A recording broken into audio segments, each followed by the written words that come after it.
They told you your thoughts were private, that no one could hear them, see them, or know what you were truly thinking. But what if that's the biggest lie you've ever believed? What if you're being watched right now, not by cameras, not by people, but by something you can't see, yet somehow feels real, that creeping sensation you've always brushed off? Maybe it isn't just in your head. Maybe your awareness isn't the beginning of observation. It's the result of it. This might sound crazy, but modern science and ancient wisdom point in the same direction. Your reality shifts when it's being watched. Particles behave differently. Thoughts arise before you choose them, and deep down, you've felt it. That invisible presence in the silence, that strange intuition that something is noticing you. Here's the twist. The moment you become aware of the watcher, something inside you starts to wake up, and from that point on, nothing is ever the same. You see the signs, you catch the patterns, and suddenly you're no longer just living, you're participating in something much bigger. 1. The unsettling feeling you can't explain. Ever had that eerie feeling that someone's watching you, even when you're alone? You check the room, the street, the empty hallway, nothing, but the sensation lingers, like an invisible presence just outside your awareness. Science says it's an ancient survival instinct, a primal part of the brain always scanning for hidden threats. But what if this goes beyond biology? What if something really is watching, just beyond the reach of your perception? The mind is a powerful thing, constantly processing more than you're aware of. Studies show people can sense when they're being observed, even without seeing anyone. Casinos use this trick with fake security cameras. Just the belief of being watched makes people behave differently. But here's the real question. Is it just psychological conditioning? Or is your awareness picking up on something real, something that logic alone can't explain?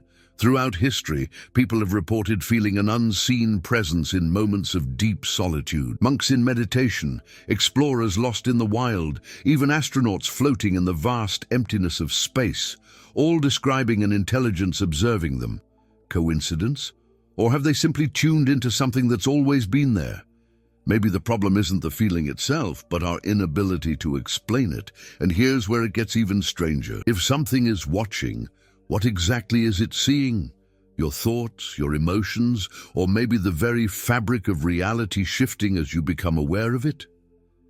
The unsettling feeling you can't shake might not be random at all. In fact, it could be a sign that your awareness is picking up on something your mind has been trained to ignore. But if that's the case, then what happens when you start paying attention? 2. The brain's invisible observer. Ever stopped yourself mid-thought, as if someone else might be listening? That little hesitation before speaking, that instinct to filter your words, where does it come from? Science suggests your brain naturally assumes the presence of an observer, even when you're alone. It's not just about social conditioning. Your mind acts as if it's being watched at all times, shaping your decisions in ways you barely notice. But who or what is that silent witness? Psychologists call this the imaginary audience effect, where people subconsciously act as if they're performing for an unseen crowd. Teenagers feel it strongly, but adults aren't immune.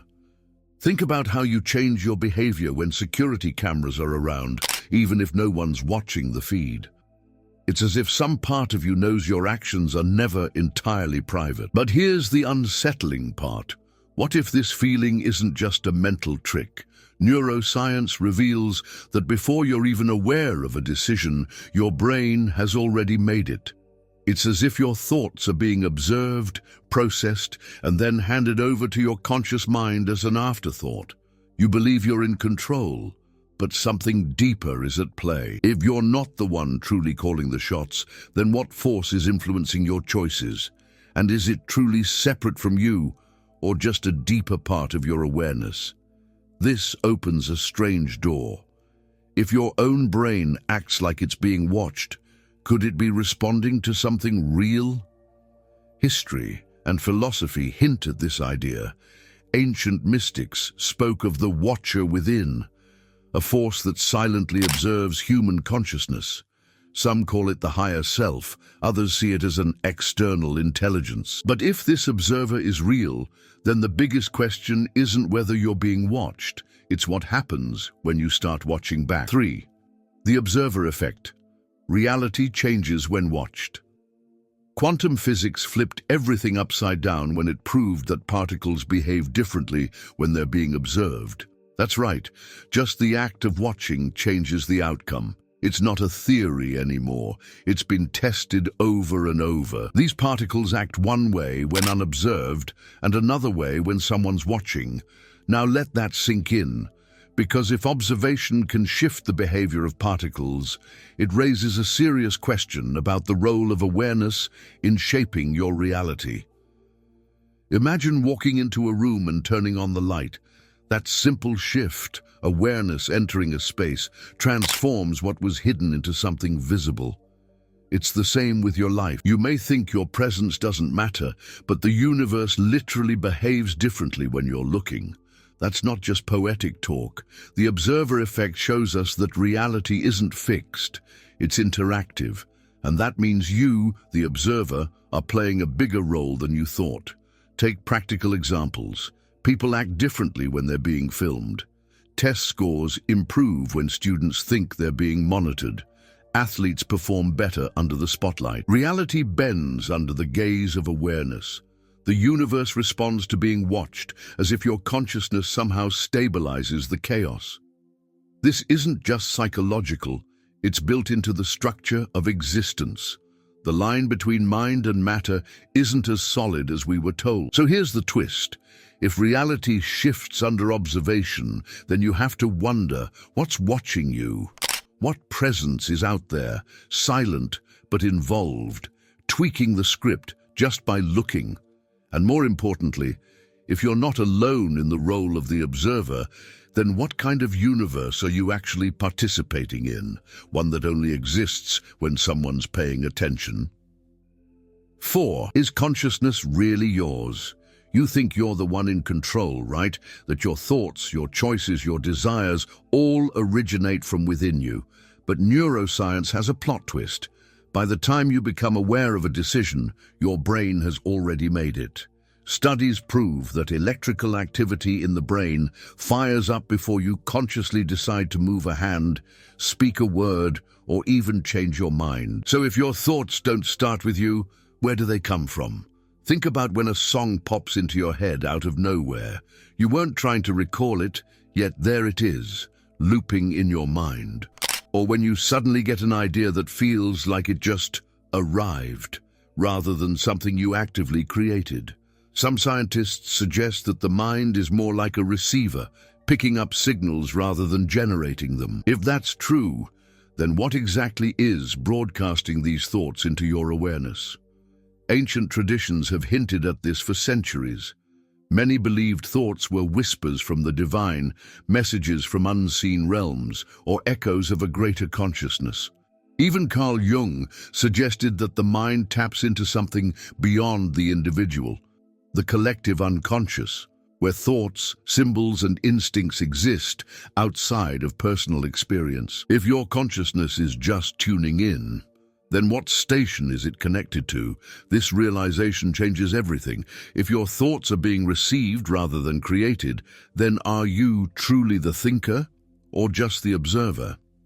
And if you're the observer, that raises an even bigger question. Who or what is observing you? 5. Ancient knowledge of the unseen watcher. Long before neuroscience and quantum physics showed up, ancient civilizations were already talking about unseen watchers. The Greeks called them daimons, not demons, but guiding intelligences that whispered thoughts into people's minds. Romans had a similar idea, calling it genius, a force that shaped creativity and decision-making. These weren't fantasy stories. They believed these forces were real, influencing every thought, every move, every moment of awareness. Indigenous shamans across the world spoke of spirits that walked beside humans, invisible to the eye but deeply present. In some tribes, children are taught early on that the eyes of the forest are always watching. This wasn't meant to scare, it was a way of staying connected to the universe. They believed awareness itself had a presence, and that presence was alive, listening, and sometimes even guiding. Religious texts across cultures speak of a higher power that knows the thoughts of man. From the Watchers in the Book of Enoch to the guardian angels in Christian lore, the idea repeats: we are not alone. Some saw these beings as protectors, others as judges, but the core belief was the same. Our consciousness isn't a closed system. Something out there is paying attention, something that doesn't blink.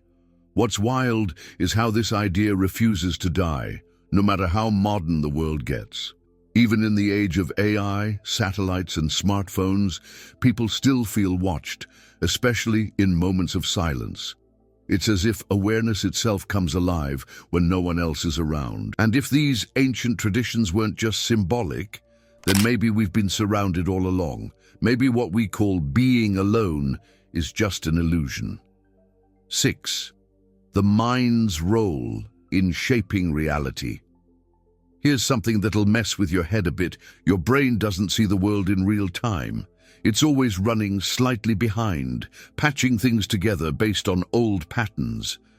So what you think is reality is actually your mind predicting what's most likely there. It's like watching a live game that's actually a few seconds delayed. That means your experience of the universe isn't raw truth. It's a mental edit. Take something simple like walking into your house. Your brain doesn't process every single detail in the moment. It fills in the gaps using memory and habit. That smell, that layout, your mind assumes it's the same as yesterday. But what if something was different? Would you even notice? If your perception is constantly filtered, then how much of what you call your life is really yours, and how much is just programming? Now think about the observer again. If your awareness is shaped by prediction, then the you that you think is choosing, reacting, deciding might not be as free as you believe. You're navigating a reality already molded by belief systems, traumas, and invisible influences. Ever wonder why certain patterns keep repeating in your life? It's because your mind is replaying the same script over and over until you become aware enough to rewrite it. This is where things get interesting. If your brain is shaping your world, then you can learn to shape your brain. Meditation, visualization, conscious self-observation, these aren't just spiritual practices. They're ways to reprogram the system. Start paying attention to your thoughts like an outsider. Journal what triggers you. Question what you assume is normal, because the moment you interrupt the prediction, the entire movie changes. 7. The participatory universe. Are you being observed into existence? What if the universe doesn't just react to observation, but needs it to exist? That's not science fiction, it's an actual theory in quantum mechanics.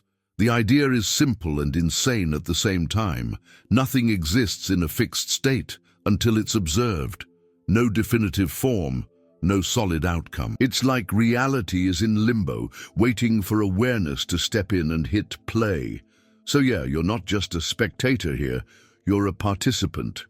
Take Schrödinger's cat, for example, a thought experiment where the cat is both alive and dead until someone checks. Weird, right?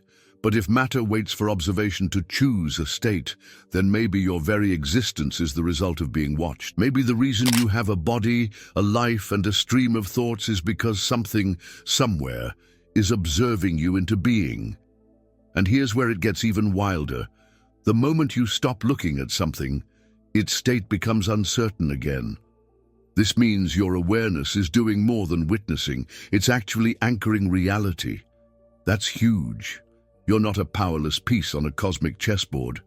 You're one of the players, consciously or not. The universe is responding to you just as much as you're responding to it. So now the obvious question, who's observing you? Who or what is keeping you in a stable state? Is it your own higher self, a divine intelligence, or a collective awareness that we're all a part of? You start realizing that maybe consciousness isn't locked inside your head. Maybe the observer is something far bigger, and you've just begun to notice it. 8. The awakening. What happens when you notice? There's a strange moment that happens in silence, when your mind calms down just enough for you to feel something watching back. Mystics and monks have described it for thousands of years. A presence behind the presence. Not loud, not aggressive, just there.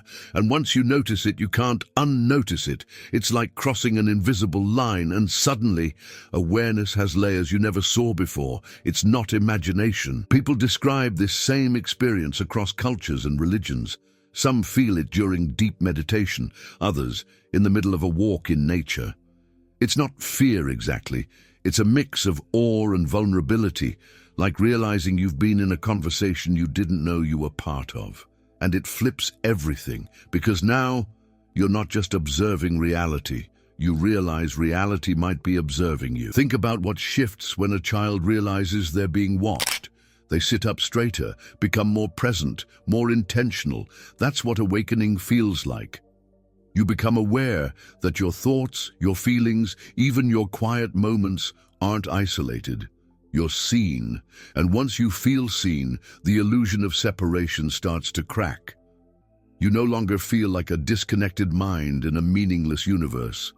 This isn't about paranoia, it's about connection, a sense that the universe has always been part of the conversation, waiting for you to respond. And once you start engaging with it consciously, strange things happen. Patterns emerge, synchronicities increase.